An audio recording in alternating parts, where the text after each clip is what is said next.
Early in the morning, April 28, 1908, the sky over the city of Porte, Indiana, turned fiery red. The source of the fire was a farm. The farm of a woman named Belle Gunness. Neighbors rushed to the scene of the fire. Gunness had 3 children. Most likely, the whole family was in the house.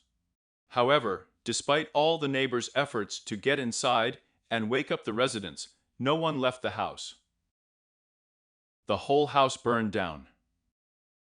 After the fire, the authorities began to dig through the rubble in search of victims. Soon, on the former basement floor, they found 4 bodies lying next to each other. The body of 11-year-old Myrtle, 9-year-old Lucy, and 5-year-old Philip. The 4th body belonged to an adult woman, and most likely it was Belle Gunness herself. But this body had one strange feature. He had no head. News of the fire spread throughout the community. Ray Lampher, the former farm manager and lover of Belle Gunness, was arrested on suspicion of murdering family members and arson. Shortly before the fire in 1908, Belle complained about him to the police. The woman said that Ray was stalking her and threatening her with physical violence. Meanwhile, authorities continued to sift through the charred wreckage of the farm. The head could not be found. The workers expanded the search area beyond the foundation of the farm to the nearest pig pen. After digging in the dirt, they found a terrible picture. It was beyond their darkest thoughts. Hacked-up human remains lay in the mud. The search continued, but the number of remains found increased and increased. Authorities eventually found at least 11 bodies, the remains of which were scattered throughout the farm. And now Belle Gunness has turned from an unfortunate victim into a bloody serial killer who has claimed a staggering number of lives. Who was this Belle Gunness? Belle nie Brunhilde Polsdotter start. She was born in 1859th year on the coast of Lake Selbu in northern Norway. Little is known about her early years. She emigrated to the United States in 1881 and settled in Chicago, where she married a man named Max Albert Sorensen. Some researchers report that Gunness and Sorensen had no children. Others claim that 4 children were born in the marriage: Caroline, Axel, Myrtle, and Lucy. Max also took an older girl, Morgan Coach, to his house, who changed their name to Jane Olsen. She helped with the housework. Then came a series of fires and sudden deaths that seemed to benefit Belle's financial situation. First, the confectionery that they opened together with her husband burned down. It is most likely that the fire was set up by the couple, as they claimed that a kerosene lamp exploded in the house. But its remains were never found in the ashes. Despite the muddy origin of the fire, the couple still received insurance. Over the next 2 years, Caroline and Axel died of colitis. However, some believe that they actually died of poisoning, as the symptoms were very similar. Since all 4 children were also insured, Belle and Mats received their money from insurance. Then in 1900th year, Mats himself died. The doctor who examined the body of the deceased said that the man was poisoned with strychnine. However, the Sorensen family doctor reported that Maz had a heart condition, and allegedly the man died of heart failure. It happened exactly on the day when his previous insurance policies had not yet expired, but new ones had already begun to take effect. As a result, his death allowed the heirs to receive sums twice as large, namely $8,000, which is equivalent to $250,000 today. With this money, Belle bought a luxury property in the city of Laporte. Soon after, part of the property burned down, and she again received money from insurance. In the following years, fires occurred on the farm repeatedly. Soon after the move, she remarried. The second husband was Peter Gans, also a native of Norway, who worked as a butcher. The woman took his last name. But Peter did not live long after the wedding.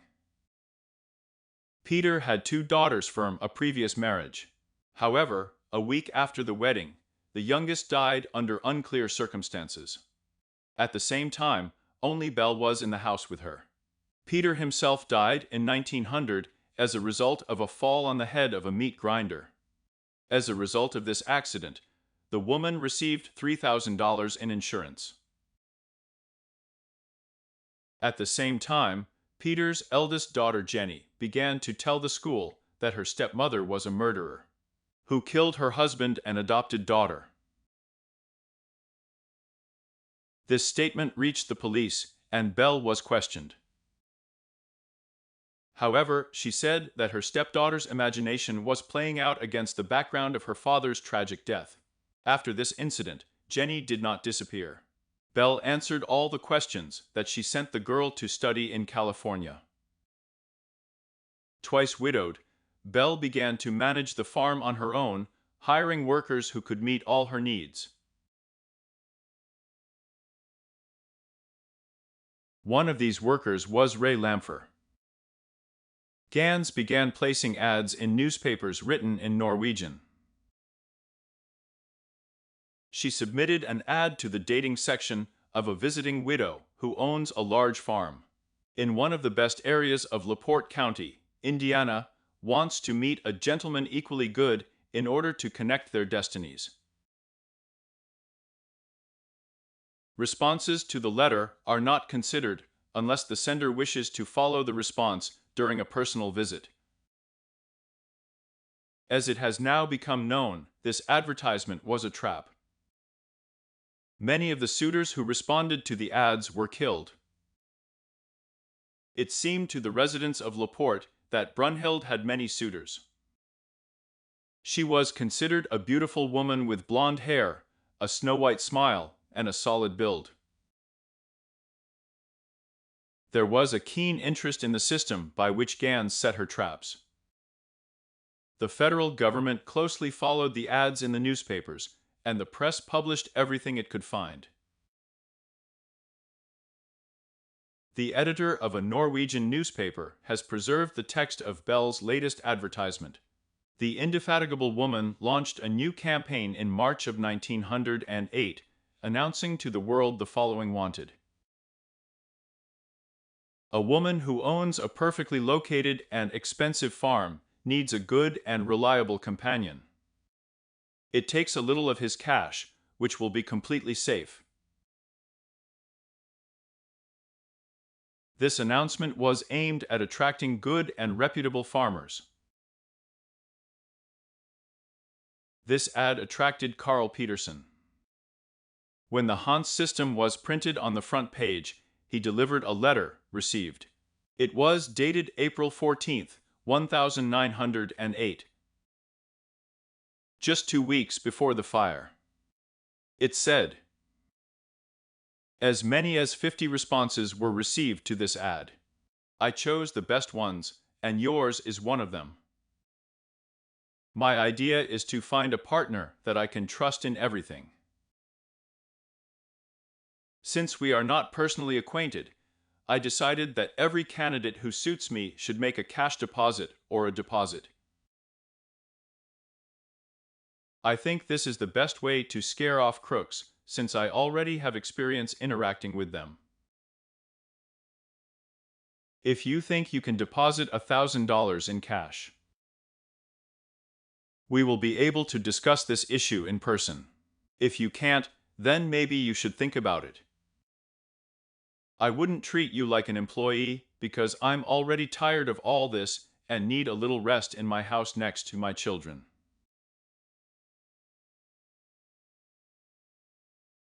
With friendly regards, Mrs. P's Guns. Carl Peterson was lucky that time. He didn't have $1,000. Even more lucky, as he said to himself, was George Anderson and Starkio, Missouri.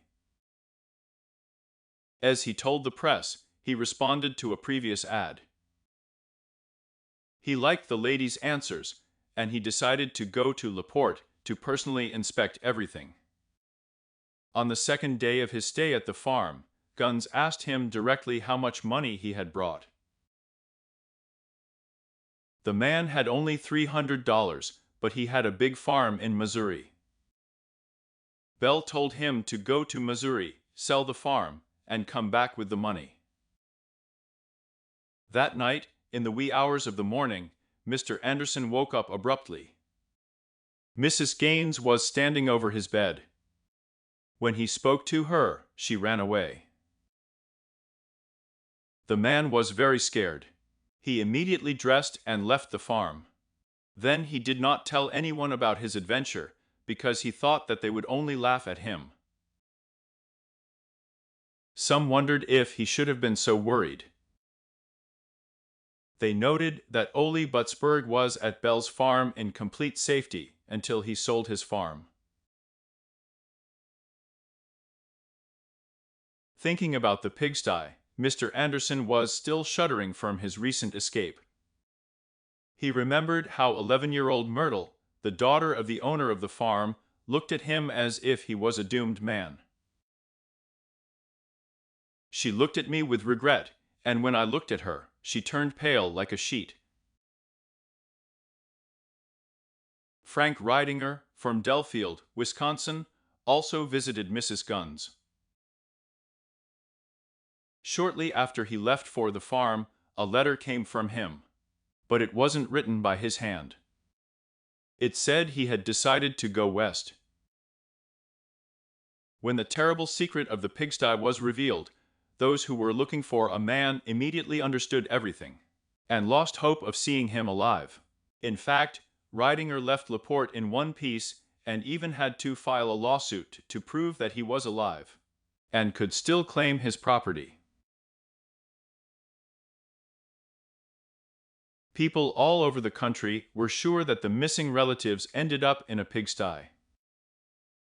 The sheriff and the trash are sick to death of this. When a wayward girl ran away, when a henpecked husband abandoned his wife, the first thing their relatives thought about was the Gunness farm. Questions poured in. Some made sense, others didn't. According to the investigation, at least 10 Norwegians who withdrew their savings and left for Porte never returned. So are their bones buried on the farm? George Barry left his home in July 1905, saying that he was going to take a job with Mrs. Gunness. He had $1,500 with him. His body was identified as the second body found in the pigsty. Herman Kontitzer took $5,000 and left home in January of 1906 year, intending to marry a rich widow from Porte. He wrote only one letter from Porte. Christian Hinckley of Wisconsin sold his farm for $2,000 in the spring of 1906 and left. Changed his place of residence to Porte. Belle brought mail to Mrs. Hinckley Olaf Jensen from Norway. In May of 1906 year, wrote to his mother in Norway that he was thinking about the marriage announcement that he saw in the newspaper. And he decided to marry a widow from Norway who lived in Porte. He paid a visit to this widow, returned home to sell all his possessions, and went back to Porte.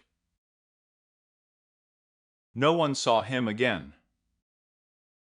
28-year-old Charles Newberg left Philadelphia in June 1906 year, saying that he was going to marry Mrs. Gunness. He took $500 with him. Abraham Phillips from West Virginia told his relatives that he was leaving to marry a rich widow from the Indians. He had a large wad of banknotes with him, a diamond ring, and a railroad worker's badge. The man disappeared in February of 1907 year. A railway clock was found on the ruins of the Gans house. Tunnus Peter Lane saw the ad, sold his farm, and left Minnesota to marry Belle Gunness. His brother reported that he had helped sew the sum of $1,000 into the sleeve of his coat, and asked if a large silver watch with the initials PL had been found. Such watches have indeed been found. However, the man's body was never found. And J.V. Flenda from Minneapolis was looking for a private detective. He described him as a tall man. From the 8th of August, Land saw Brunhilde's advertisement in the newspaper and began a correspondence with her. On April 27, 1907, he wrote to his sister that he was going to go to La Porte and personally meet a woman to find out what she was like. No one else saw him alive. In May of 1907 year, Emile Tell withdrew $5,000 from his account. He left his home in Arkansas and went to La Porte to marry a rich widow. Perhaps it was he, the man with the pointed beard, who was seen at the Gans house in June of 1907. 52-year-old gray-haired John Bunter from Pennsylvania left his home, having previously announced that he was going to marry a widow from Indiana. A similar one was seen in the Balgans Company in December of 1907 year when a couple was buying wedding rings. The bodies of Steve Smith and Paul Ames were also found among the charred ruins. The last known boyfriend of Belle was Andrew Helgeline, who corresponded with the Norwegian for a long time. In the end, she convinced him that she loved him very much and was waiting for him to visit as soon as possible. But she clarified that she was not empty-handed. Andrew sold absolutely all of his possessions and came to Belle with a large sum of money. The fate of this groom was obvious from the beginning. The missing Andrew had a younger brother who tried in every possible way to find Andrew. In the end, he found Belle's letters, from which he learned the last location of his brother. He decided to write to Gans in response. He read that Belle had never seen him, although they were noticed together in the city. Later, Sheriff Smutzer said that we need to dig further. And the excavations continued. In an abandoned secret vault, investigators found the severed head of a woman with long blonde hair. Her body was never found. It was not possible to establish the identity of this woman. The police began to dig in the area of the old well and came across a burial under a lilac bush. The place where there was an earthen basement floor, and looking for several places in the pigsty area. An area of 70 acres was checked, including an old vineyard, a rye field, and the land under the sheds. Sheriff Smutzer brought several dogs, who sniffed the whole farm, and found 6 interesting places. But in these places, the investigators could not find any bodies. Once the pigs themselves dug up human bones. Most likely, the bones of the hands. However, contrary to reports of the death of the owner of the farm, reports began to arrive that Belle was seen here and there. She was seen in each of the 48 states in Canada and Mexico. She was seen on a liner, on a pier in Texas, and on a streetcar in Chicago. She was arrested on a train in New York. The victim of this arrest was so stunned by the comparison with the killer that she filed a lawsuit against the railroad in the amount of $30,000. Citizens bombarded the sheriff with letters on the subject, demanding a reward of up to $5,000. One farmer from Illinois wrote that the suspect was locked in his granary. The authorities were so annoyed by such messages that they threw out the farmer's address without even bothering to release the unfortunate locked woman. Prosecutor Smith received a letter with the following content: "The body of a woman found among the ruins is not Mrs. Gunn's, but her victim, whom the killer beheaded and put his rings on her hands.